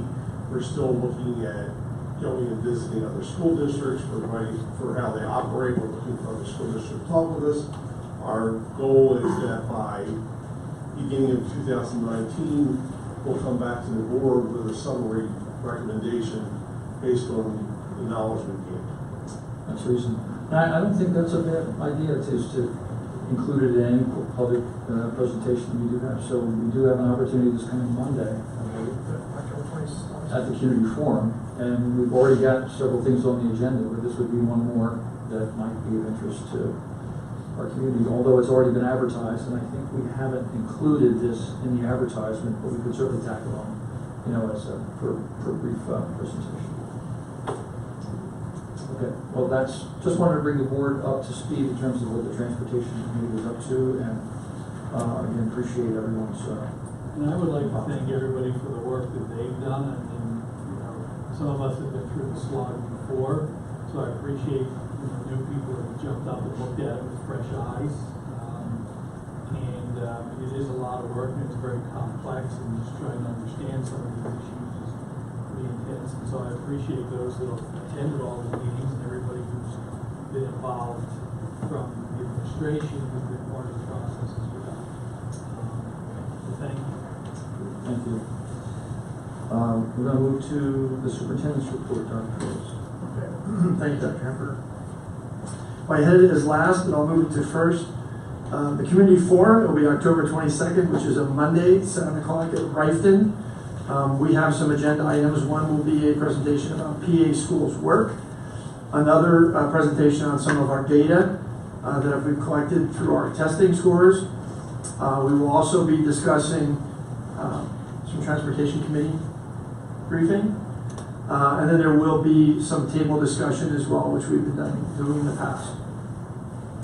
As Dr. Winters had said, we had a successful in-service on October 8th. Both the differentiation theme that was done by the professional staff, as well as in this building, the administrative staff participated in an intruder drill, train the trainer activity. This past Friday, we had a very successful homecoming gala event, if you will, which started out with a parade, which was led by the students nominated a Crossroads student as the Grand Marshal. So he led the parade, waving and throwing candy to everyone. Then the parade came up from Rifton to the high school, which preceded the football game, which, as you heard from Mr. Ahrens, was a pretty one-sided event. The homecoming king and queen was honored at halftime, and then the end of the game resulted in a fireworks show, which was received very well by all, except for Mr. Gelloff. One thing I wanted to make notice, and I had a discussion with Jody Broadhead, who's our secondary supervisor of special education, and it goes specifically to the October 4th report of a event that took place after we had already approved it.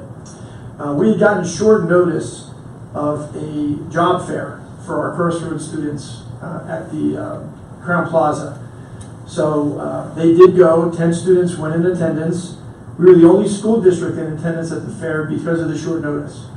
But because they went, it was recognized by many of the people there that we were the only district that attended.